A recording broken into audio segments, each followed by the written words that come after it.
Hola, ¿cómo están, queridos alumnos?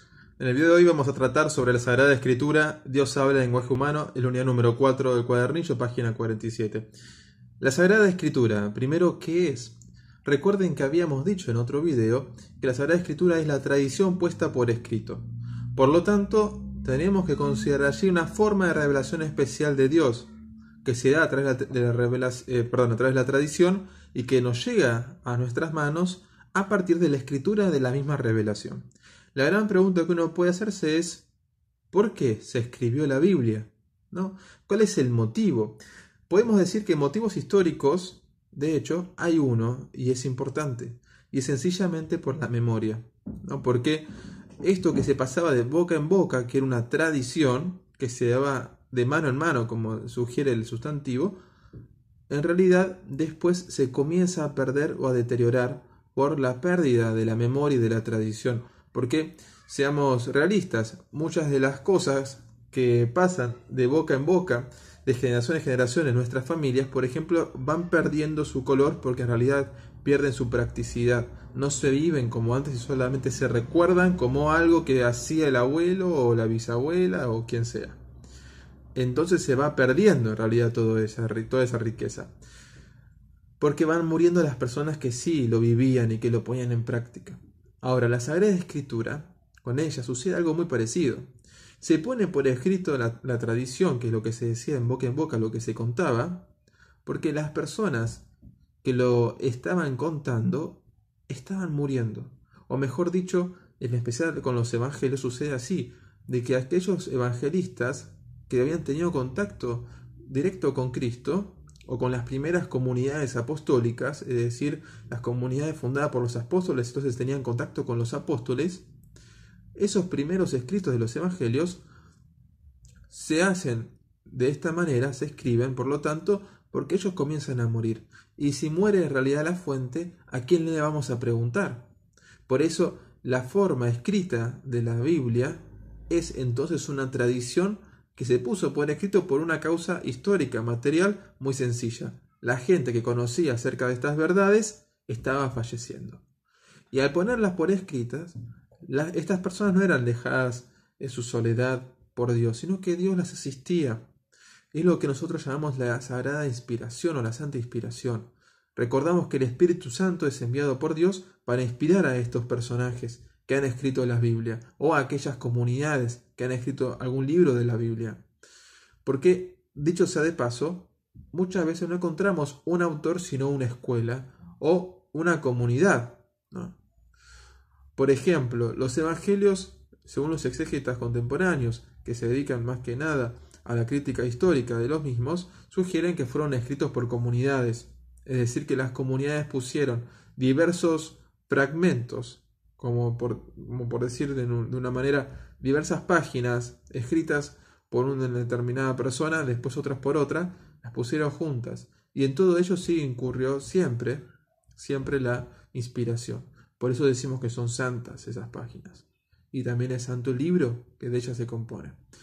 Pero también está la tradición más cercana a los padres de la iglesia, ¿no? Es decir, los primeros santos que tuvimos en la iglesia, que sugieren que los apóstoles fueron aquellos que pusieron por escrito todo, ¿no?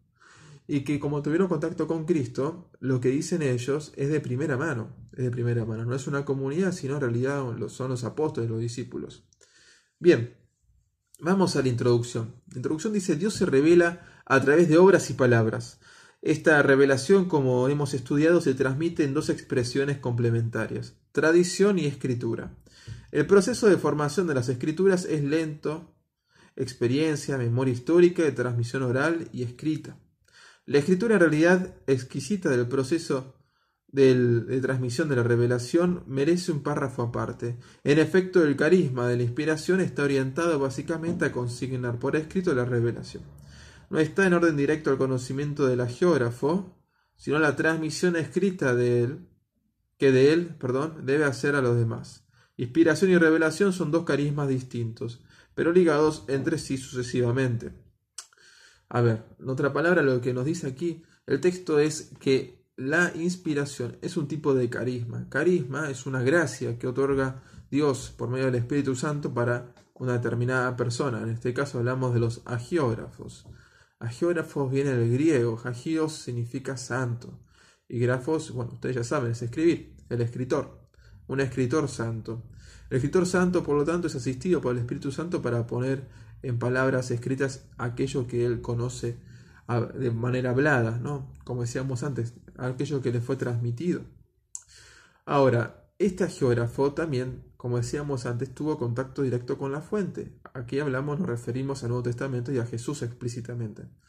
Por eso, lo que vemos aquí, en esta pequeña descripción que acabamos de leer, es que existen varios carismas dentro de la iglesia, pero aquí en la inspiración se ve sobre todo la acción misma de escribir, no tanto el conocimiento, sino la acción de escribir. ¿Por qué les digo esto? Porque también puede ocurrir que el hagiógrafo haya escrito según sus capacidades, pero aquello que haya escrito no lo haya comprendido del todo, ¿no?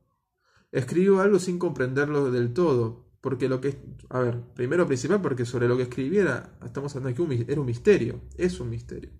Y a su vez tenemos que tener en cuenta que, como sale a la luz leyendo los 4 evangelios, no son iguales, no por aquella revelación, sino también por el modo de transcribirla, que es humano, ¿no? Es un modo humano con asistencia divina, pero sigue siendo humano. Por eso los 4 evangelios son muy distintos, tienen a su vez características muy diversas, y como ustedes seguramente pueden notar a partir de su lectura, hay algunos que son un poco más avanzados que otros. No por nada los padres de la iglesia tienen un cariño muy especial al evangelio de según San Juan, ¿no? Porque primero decían que era el evangelio del discípulo amado, como es un personaje que aparece específicamente en ese evangelio, en el evangelio de según San Juan. Y segundo, porque el vocabulario de Juan es muy pero muy elevado, no en cuanto a las palabras griegas que utiliza, sino en realidad a las construcciones que realiza este autor, porque son construcciones bellísimas. Esto se los digo porque Juan escribe su evangelio como si fuera una gran catedral en un punto, ¿no? Que va subiendo de a poquito y que tiene sus lindos vitrós. Pero todo esto tiene, cada recoveco de la catedral tiene un significado propio, ¿no? No hay punta que no tenga un sentido, por ejemplo.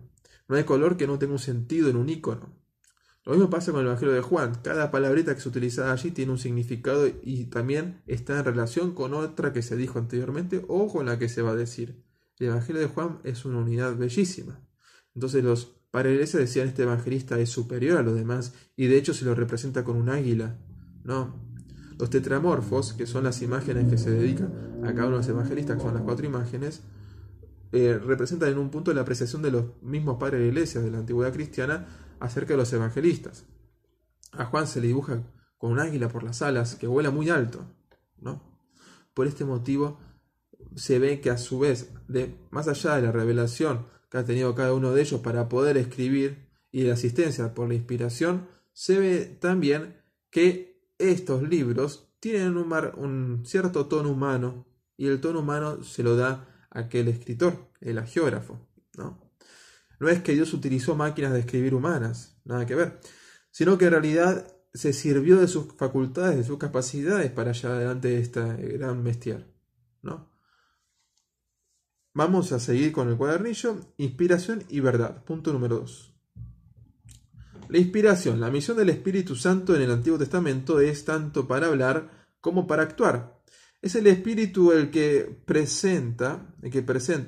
está presente en los grandes momentos de la historia de la salvación y es Él quien se manifiesta en los diversos carismas que hay en torno a la palabra de Dios.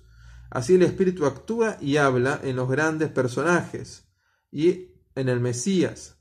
Hay diversos carismas en torno a la palabra, el profético, el de proclamación y los funcionales, en orden a la conservación, desarrollo y elaboración de la palabra proclamada. En el caso de los profetas, lo que ellos predicaban ya era palabra de Dios. En orden a la consignación por escrito, se prolonga en ellos o en sus discípulos la acción divina. En resumidas palabras, en síntesis, la inspiración es un modo de actuar del Espíritu Santo sobre la persona, permitiendo a la persona elegir libremente escribir o no hacerlo, y a su vez si decide escribirlo tiene la confianza de que está siendo asistido divinamente hablando. Y también sus facultades humanas, que son finitas por más bellas que sean, no por más que sepa escribir lindísimo, van a ser asistidas porque de hecho siempre puede haber un error dentro del humano. Eso es algo indefectible, ¿no? El hombre, porque es hombre mismo, porque ya es compuesto y existe de manera compuesta, ya está sujeto al error, ya puede equivocarse. No es que lo haga de hecho, pero puede hacerlo. Y existiendo la posibilidad, sería un gran problema para nosotros creer en algo que podría estar equivocado. Por este motivo el Espíritu Santo asiste a estas personas para que cuando escriban y transmitan a otros como nos llega a nosotros en la Biblia, nos transmitan eso que Dios mismo les ha consignado, el Espíritu Santo está allí asistiendo para que eso no tenga error a nivel dogmático o a nivel moral, ¿no? ¿Puede ocurrir que el autor se haya equivocado y haya dicho, por ejemplo, que un río es un mar? Sí, claro que puede haber pasado. De hecho pasa. O se haya confundido un monte con una montaña. No. Sí, pero eso no es lo importante, porque de hecho el punto troncal de toda la escritura es la revelación en el sentido dogmático, es decir, aquellas cosas que deben ser creídas, ¿no? Que tienen que ser creídas. Y la moral, cómo comportarse a partir de lo que uno cree, ¿no? Por eso vemos en el Antiguo Testamento muchísimos capítulos dedicados, por ejemplo, a la santidad, pero la santidad litúrgica y práctica, cómo uno tiene que rezarle a Dios y cómo uno tiene que comportarse en la vida cotidiana, en el Antiguo Testamento. Ni hablar del Nuevo Testamento, donde ya Jesús da sus consejos de primera mano, porque Él es Dios, ¿no? Y dice cómo tiene que comportarse el hombre, y a su vez Él, siendo hombre, nos indica a nosotros cómo tenemos que ser a su vez hombres, ¿no? Participar de su naturaleza, ¿no? Nosotros participamos de la naturaleza de Cristo, la naturaleza divina y naturaleza humana.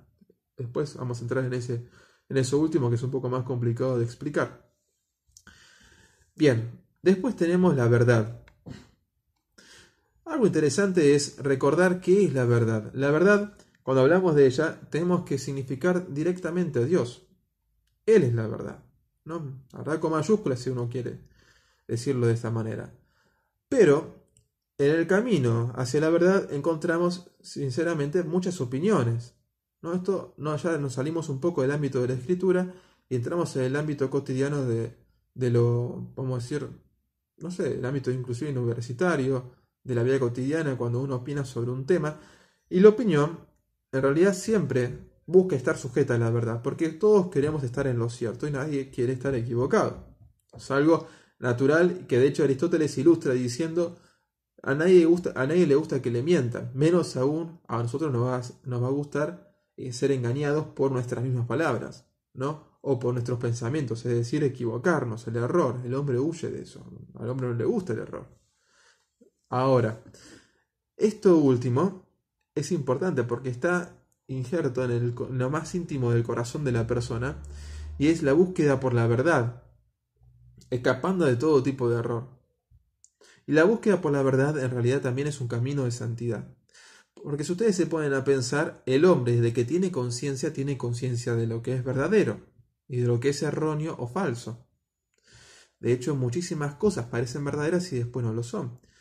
También San Agustín, cuando hablaba del bien real y bien aparente, seguramente tenía en su consideración mental lo que podemos llamar, citando al mismo autor, una verdad verdadera y una verdad aparente, o lo que es lo mismo, una mentira, ¿no? La mentira es algo que hace daño al hombre. Hace daño al hombre porque traiciona su misma condición de buscador de la verdad, si se quiere decirlo de esta manera. Pero sencillamente hablando, siguiendo la escuela fenomenológica, a través de Karol Wojtyla nos llega, por ejemplo, el concepto de una trascendencia vertical. ¿Qué quiere decir? Que uno trasciende a sí mismo en el conocimiento de la verdad. ¿Por qué? Porque uno, cuando busca la verdad, está buscando algo que va más allá de uno mismo. Piensen ustedes que cuando uno hace una acción, se pregunta, o puede preguntarse, o de hecho lo experimenta inmediatamente, si la acción es buena o mala. ¿Y qué nos dice que sea buena o mala? ¿No? ¿Que es la sociedad acaso lo que lo dictamina? ¿O en realidad experimentamos, y somos de hecho con esto bastante sinceros, y podemos decirlo, experimentamos en el corazón de que hacemos las cosas bien o hacemos las cosas mal? No porque sea un sentimentalismo, sino porque Dios ha dejado escrito en nuestro corazón lo que llamamos ley natural, que ustedes seguramente habrán visto en derecho. Es decir, en otras palabras, la ley natural es un tipo de participación directa directa, una participación directa con la ley divina, que es el conocimiento de Dios. Por lo tanto, en nosotros está arraigada esa verdad que es la verdad de Dios. San Agustín lo describía como una espiritualidad muy psicológica, si se quiere, en un punto, metiéndose en lo más profundo del yo, diciendo por lo tanto que Dios se ubica en lo más profundo de mi profundidad, ¿no? Interior íntimo meo, dice, ¿no? En lo más íntimo de lo intimísimo mío. Por decirlo en otras palabras, Dios está en lo más profundo de mi corazón. Yo no soy Dios, sino que Dios está habitando allí, porque también allí habita la verdad, también allí habita la bondad, y yo tengo experiencia de eso a partir de cualquier tipo de conocimiento. Cuando el hombre comienza a conocer, sabe que está buscando la verdad, por ejemplo. Inclusive antes de pensarlo de esta manera, yo quiero buscar la verdad. No lo dice así, pero lo experimenta, porque huye de la mentira, huye del error, huye de la ignorancia. No, si no nadie estaría estudiando, por ejemplo. Todos dirían, no, ¿para qué estudiar? Ya lo sé todo, o ya sé todo lo que necesito saber. El hombre nunca dice esto, porque el hombre está abierto hacia este conocimiento que podemos también denominar hacia lo verdadero, ¿no? Todo conocimiento está empapado de esta verdad. Juan Pablo II, en la Fides et Ratio del año 98, decía que la ciencia y la fe son las dos alas para llegar a la verdad, para llegar a Dios, porque solamente en Dios está la fuente de la verdad. Lo que dice la ciencia, lo que dice la fe, están arraigados, todo lo que se dice, en la misma fuente que es la fuente de Dios, la fuente de la verdad. Por eso no hay contradicción posible entre ciencia y fe. Hay contradicción aparente, pero no real, nunca real, porque ambos buscan la verdad. Por eso, lo que tenemos que decir acerca de la verdad aquí es que cuando Dios revela, cuando Dios inspira mediante el Espíritu Santo estos agiógrafos, lo hace porque dentro de nuestro corazón está ese deseo tan profundo de encontrar la verdad.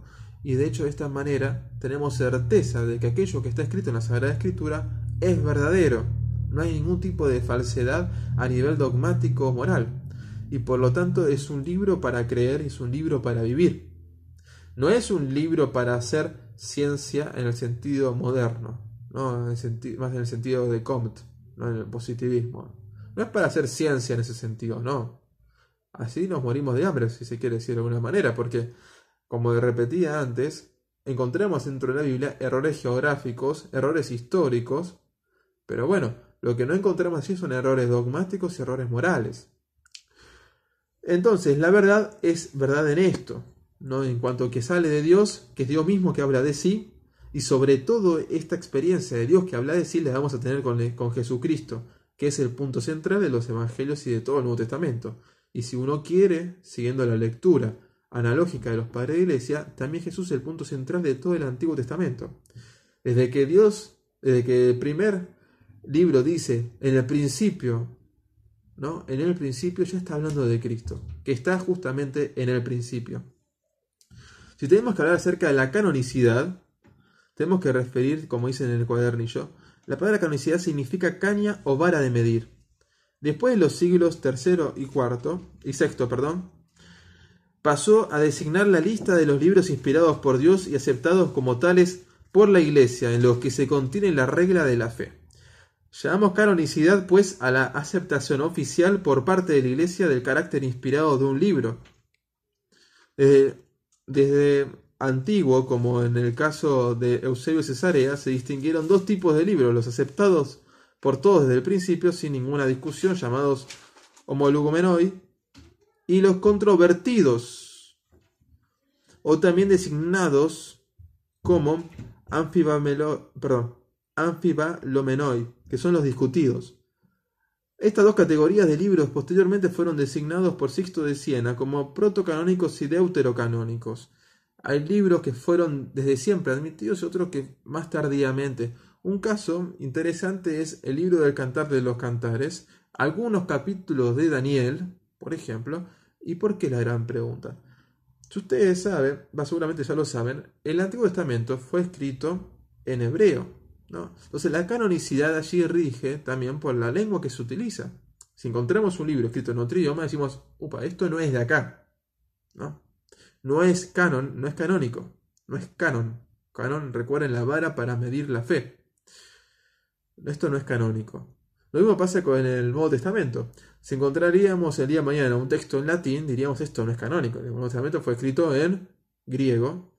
Tenemos alguno que otro pedacito, unas palabritas en arameo, no hablado, pero también hay transcripto, si se quiere, transliterado, mejor dicho, por letras griegas. Tenemos también un poco de arameo en el Antiguo Testamento, pero lo que sí no tenemos es latín, ciertamente. Entonces, si encontramos un texto en latín hoy en día, diríamos esto no pertenece al canon, ¿no? Aparte, porque el canon ya fue cerrado. Y sobre todo fue cerrado en el Concilio de Trento. Después lo vamos a ver, seguramente. Ahora, los libros protocanónicos son aquellos que fueron tomados como siempre, como canónicos. En cambio, los libros deuterocanónicos son aquellos que ingresaron un poco más tardíamente al canon, ¿no? Porque fueron descubiertos tardíamente o porque estaban escritos en otro idioma, otra lengua, y después se dieron cuenta que también son palabras inspiradas, como pasó con el Cantar de los Cantares, como les comentaba recién. Y el libro de Tobías también es algo interesante porque no aparece en el canon judío. Bueno, vamos al otro punto, reflexión final acerca de la canonicidad. El canon no nos llega por una revelación directa, sino que su reconocimiento ha sido fruto de una toma de conciencia paulatina de la Iglesia, iluminada por la tradición. En otras palabras, la Iglesia, por la tradición, tenía conciencia de qué libros eran los canónicos, ¿no? Antes mencionamos a Eusebio de Cesarea, porque este hombre había hecho una lista, había confeccionado una lista de los libros canónicos. Son los que consideramos como protocanónicos. Ahora, importantísimo es decir aquí que el canon no es determinado arbitrariamente, sino que en realidad por la asistencia misma del magisterio, leyendo la tradición, es decir, la Sagrada Escritura no escrita, sino hablada, transmitida de boca en boca y que sigue viva hasta el día de hoy. Ahora, algunos criterios que se han propuesto a lo largo de los siglos para entender el canon son, y acá enumeramos algunos. A. La apostolicidad, que es el criterio articulante. Quiere decir que para declarar un libro canónico, los apóstoles deben estar a la base de la transmisión. Su contenido ha de estar de acuerdo con el querigma y debe tener la función de edificar a la comunidad. Eso es elemental. Libros como, por ejemplo, el Evangelio de Santo Tomás, según Santo Tomás, no son canónicos, pero ¿por qué? Porque lo que se produce allí, lo que se está escribiendo allí, en realidad se emana a la comunidad. Se habla de dualismo, por ejemplo, ¿no? De una falsa encarnación de Cristo, ¿no? Como que no hubiera muerto verdaderamente en la cruz. Cosas de ese estilo, cosas dualistas, cosas gnósticas, son aquellas que dañan las comunidades porque inclusive dañan la concepción antropológica que tenemos acerca del hombre. Considerando al hombre, por ejemplo, como algo aparente, ¿no? Que la carne sea aparente, que seamos solamente espíritu, por ejemplo.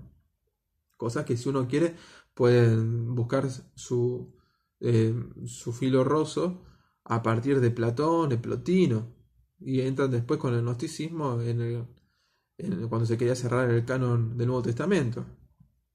B. La presencia del Espíritu Santo en la Escritura.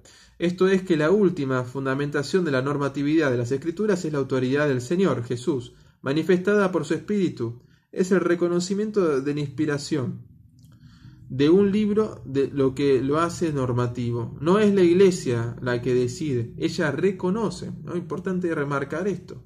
El magisterio reconoce la canonicidad, no la confiere. La canonicidad la confiere Cristo, ¿no? A través del Espíritu Santo da este carisma, que es de la inspiración, y después, como siempre está con su Iglesia, que es la esposa, ayuda a la Iglesia a reconocer aquello que es auténtico. Y lo hace porque en realidad los libros de la Biblia, Antiguo y Nuevo Testamento, son vividos por la comunidad. Por lo tanto, son vividos, son transmitidos de boca en boca, y esa transmisión que conforma la Sagrada Tradición es la norma, por decirlo de una manera, que nos permite a nosotros considerar un libro canónico y otro que no es canónico, según se vivía o no se vivía en la comunidad de esa manera, ¿no? Me refiero aquí no a los datos históricos y anecdóticos, sino en realidad a la fe misma de la comunidad, que era una fe viva, que hasta el día de hoy sigue siendo viva.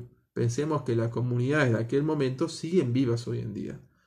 No porque veamos personas de esas comunidades cambiando todavía hoy, sino en realidad porque el pensamiento de las comunidades ha sido transmitido a través de algunos escritos y a través también del boca en boca hasta el día de hoy, ¿no? Miren la iglesia en Roma, tantas iglesias chiquititas, perdidas en cualquier parte de Italia, que son de hace siglos, de milenios atrás, bueno, más de 2 milenios no, pero más de 1 milenio atrás, y que tienen todavía una tradición propia. Una tradición no siempre refiere al año cero, ¿no? Tiene una tradición propia, que ayuda también a mantener vivas esas tradiciones, son las comunidades de personas que están viviendo la fe de esa misma iglesia, que es una misma con la iglesia madre, la iglesia en común. Bien, es otro tema, otro término que vamos a ver después con el Concilio Vaticano II. Comienza a hablarse acerca de la iglesia, de las iglesias que son las locales, ¿no? Las iglesias locales que están en comunión con la iglesia. No es que la iglesia sea la iglesia de Roma, sino que en realidad la iglesia es un concepto abstracto para referir a la fe única, a la fe una, vivida en común en todas las comunidades locales, ¿no? Nada más y nada menos. Punto C y último, la recepción de la comunidad es el llamado criterio eclesial. Es el criterio práctico, decisivo para considerar unos libros como inspirados. La iglesia entera, incluso su magisterio, está sometida a la palabra de Dios. No es por tanto un acto arbitrario de la iglesia el que crea el canon, sino un acto de fe que expresa reconocimiento por parte de la comunidad del carácter inspirado y normativo de algunos libros. Entonces, para terminar con esta parte, la recepción de la comunidad es el llamado criterio eclesial. Como les decía antes, la comunidad cuando vive, eso hace que en realidad el Evangelio se considere o no como canónico, porque la vivencia de la comunidad es anterior a la escritura del Evangelio, ¿no? Recordemos siempre que la experiencia es anterior a la escritura, la experiencia de los apóstoles, de los discípulos, de las comunidades que ellos habían fundado, esa es la experiencia que hasta el día de hoy llega y que nos da a nosotros cuenta de que si este libro fue inspirado o este libro no fue inspirado. Bien, interpretación. ¿Cómo se interpreta la escritura? ¿No? Algo importantísimo. Punto número 1, y podemos decir el más importante de todos. La escritura se interpreta siempre a la luz de la tradición y escuchando el magisterio. Si uno interpretando la escritura va en contra de la tradición o del magisterio, tenga por seguro que se está equivocando. Miren ustedes el ejemplo de Tomás de Aquino, autor del siglo XIII, gran filósofo y teólogo, muere a los jóvenes 49 años, vivió poquísimo, escribió toneladas de libros, todos excelentes, e inclusive se le llama doctor común porque es el doctor más importante que tenemos dentro de la iglesia. Y este autor, a la hora de su muerte, dice: si en algo me he equivocado, que la Santa Iglesia me lo corrija. Cuando estaba por morir, deja esas palabras, ¿no? Un autor que nadie puede corregir, nadie tiene la autoridad para corregirlo, solamente lo tiene la iglesia. Solamente la autoridad la tiene la iglesia, porque la iglesia puede corregir estos errores por medio del magisterio. ¿Tomás de Aquino se ha confundido? Sí, se ha confundido porque es una persona humana, no en cosas importantes, sino en algunos detalles, ¿no?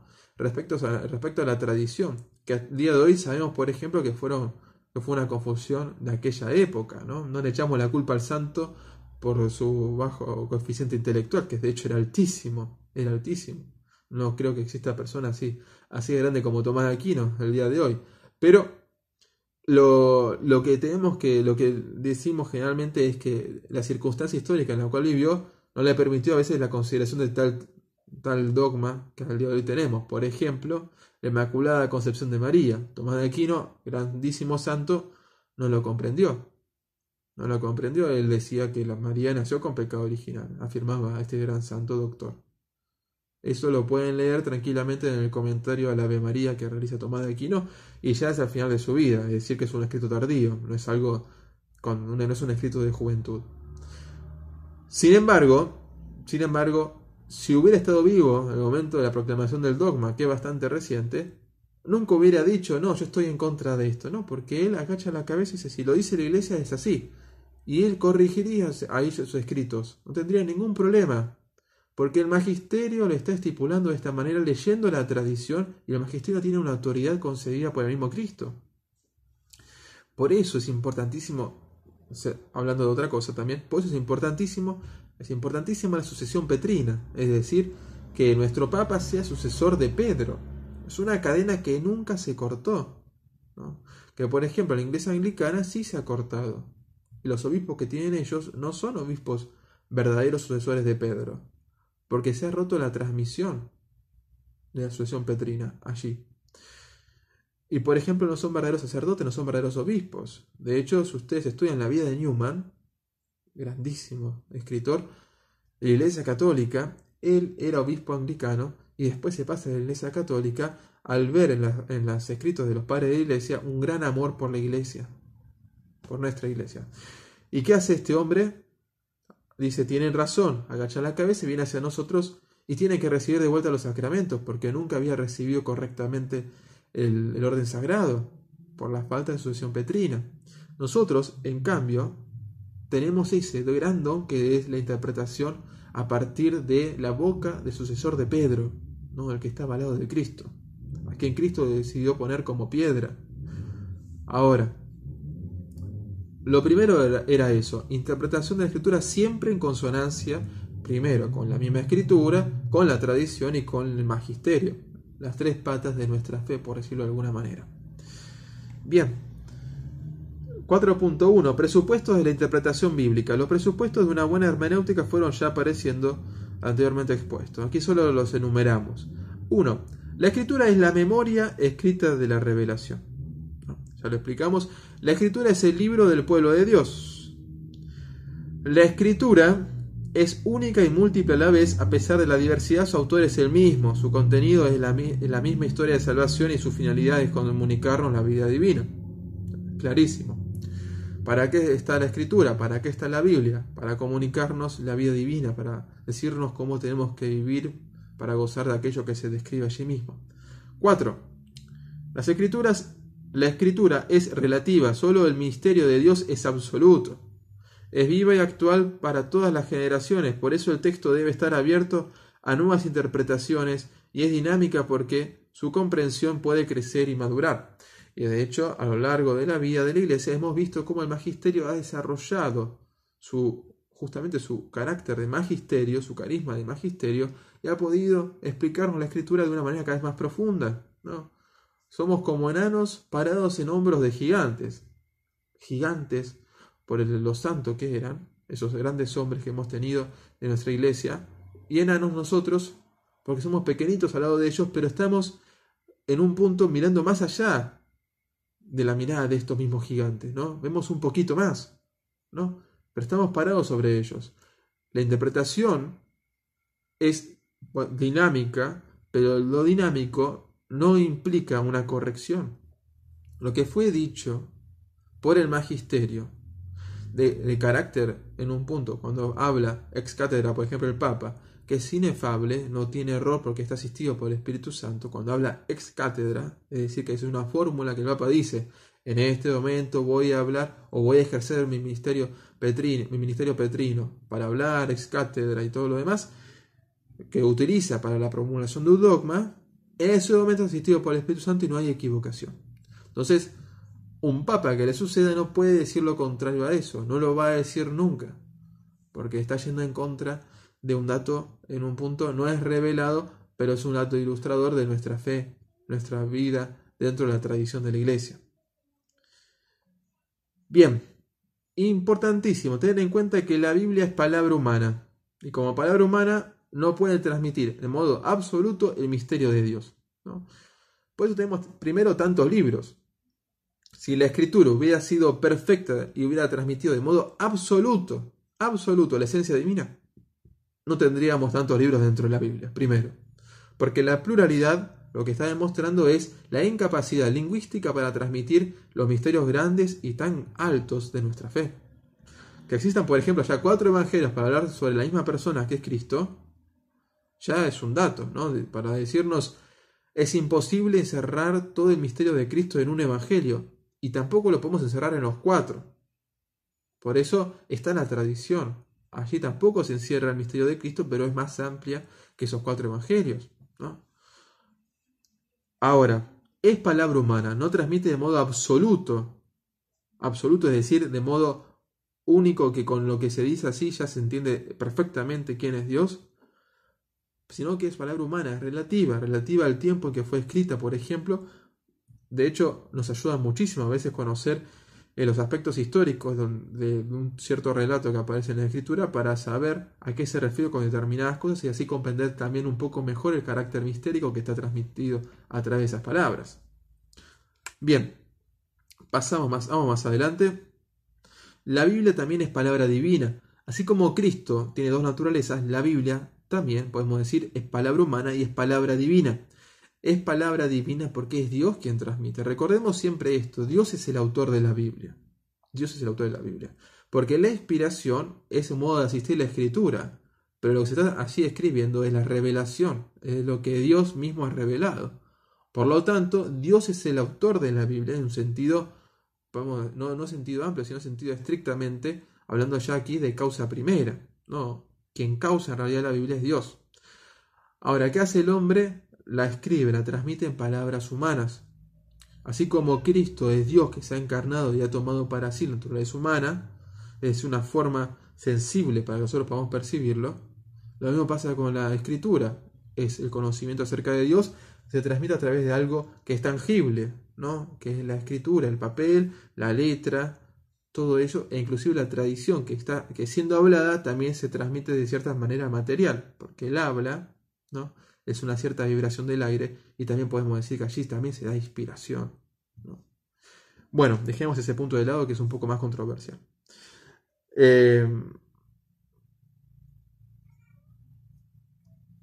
Y por último, la Biblia es palabra actual. Nos habla siempre acerca de la actualidad. No es un libro histórico, como ya les mencioné, sino que es un libro que habla sobre un misterio. Y como habla sobre un misterio no puede encerrarse en un periodo histórico y tampoco en las palabras que están allí escritas. Así que la Biblia es siempre actual. Uno la lee y sabe cómo vivir la naturaleza humana, sabe cómo ser mejor hombre. Y esto sirve tanto para Adán como para Eva, por decirlo de una manera, para Abraham, como para el hombre de hoy, ¿no? Como para mí, como para ustedes. Por eso es siempre palabra actual porque es Dios mismo que nos habla a través de ella, nos habla para el día de hoy, en cada momento. Y después tenemos que reconocer que dentro de la Biblia hay géneros literarios, es decir, modos específicos a través de los cuales tenemos que leerlos. Y de esto, sobre todo, nos basamos muchísimo en la crítica literaria venida desde la lingüística. No, son las ciencias de las letras que nos han ayudado a interpretar la Biblia de mejor manera en este punto, al reconocer los géneros literarios, que es decir, la Biblia no es todo lo mismo. Tiene diversos libros y cada libro tiene que leerse de una determinada manera. En otras palabras, hay reglas para leer cada uno de esos libros. Por ejemplo, ¿se acuerdan ese relato de Génesis 1 que habla de la creación en 7 días? Uno lo lee y dice, esto es imposible a nivel científico, ¿no? Y hasta inclusive se puede hasta enojar. Dice, ¿cómo puede estar esto escrito de esta manera? Sin embargo, ese libro, por ejemplo, está escrito de modo mitológico, no en que dice una mentira. Porque hoy en día el mitómano es quien dice mentiras y que inclusive cree que la mentira es verdadera. Sino, en realidad, de que la Bien, como les decía, en el Génesis encontramos un género literario llamado mito. El mito no quiere decir mentira. El mito, en realidad, transmitía una forma antigua de conocimiento acerca de una verdad que era tan profunda que las palabras no eran suficientes para describirla. Por lo tanto, se utilizaban ciertas alegorías. Por eso, también en el Génesis encontramos muchas palabras que transmiten en realidad otro conocimiento. Por ejemplo, en el Génesis 2, ya no Génesis 1, sino Génesis 2, se habla de que Dios, mejor dicho, Génesis 3, en el pecado original, se habla de que Dios caminaba en el jardín, ¿no? Este caminar, evidentemente, no es propio de un ser que no tiene cuerpo, como es Dios. Por lo tanto, ¿cómo caminaba Dios? En realidad, lo que dice allí es caminar para decir de otra manera que estaba junto con el hombre, que caminaba junto con el hombre como un amigo lo hace con él, ¿no? Los amigos van caminando juntos. Algo parecido pasa aquí entre Dios y el hombre. Por eso se transmite de esta manera. No es algo de entender de modo literal e histórico, sino ciertamente es un modo diverso de contar la verdad, que no es igual a decir mentiras. A su vez, encontramos otros géneros literarios como pueden ser la poesía. Ustedes si leen El Cantar de los Cantares, o en el libro de la Sabiduría, o inclusive leen el Coelet. Bueno, hay muchísimos géneros literarios y también está el género literario histórico o que busca al menos ser histórico en la época en la cual fue escrito, ¿no? También hay relatos que son leyendas, hay otros que son evangelios. Los evangelios son un propio género literario y tienen subgéneros, como por ejemplo dentro del mismo evangelio se pueden contar las parábolas, que no son relatos históricos, sino que en realidad son construcciones de Cristo para ejemplificar pedagógicamente un tema que él quiere mostrarle a su público, ¿no? Miren, esto es como el hombre que encontró una perla, etcétera. El reino de los cielos es valioso como, o es grande como. Ese como indica siempre una comparación y las comparaciones son generalmente en boca de Cristo son parábolas, entonces se leen de un modo distinto y está siempre dentro del Evangelio, que es un solo género literario. Bien, vamos a otro punto. Vemos que hay métodos y lecturas de los evangelios, de los libros de la Biblia, ¿no? Hay uno interesante que es la Lección Divina, ¿no? Que, bueno, antes de pasar a esto, es importante aquí enmarcar que todo tipo de lectura de la Biblia tiene que buscar primero sus explicaciones a partir del mismo libro. Por ejemplo, si yo leo el Evangelio de Marcos y digo, ¿esto qué querrá decir? Bueno, me voy un poco más para atrás, un poco más para adelante, a consultar en el mismo Evangelio, en el uso del mismo de la palabra en otra ocasión, el significado de esa misma palabra. Por ejemplo, quiero saber qué significa la palabra día en el Evangelio de Juan. Busco en el mismo Evangelio de Juan. ¿Qué pasa si yo quiero enriquecer aún más este conocimiento? Busco en otro escrito del Nuevo Testamento. Y si aún más, voy al Antiguo Testamento. Y si quiero saber algo más, leo lo que dice el Magisterio acerca de ese versículo. Y hay muchas formas más de encontrar la verdad. Pero, como ustedes ven, partimos siempre del libro mismo. Primero busco esa palabra dentro de esos versículos que son inmediatamente anteriores o inmediatamente posteriores. Después me remito al libro y después me remito al Nuevo Testamento, en este caso a los otros evangelios, después a lo más amplio, el Nuevo Testamento que puede incluir también las cartas, el libro del Apocalipsis, el libro de los Hechos.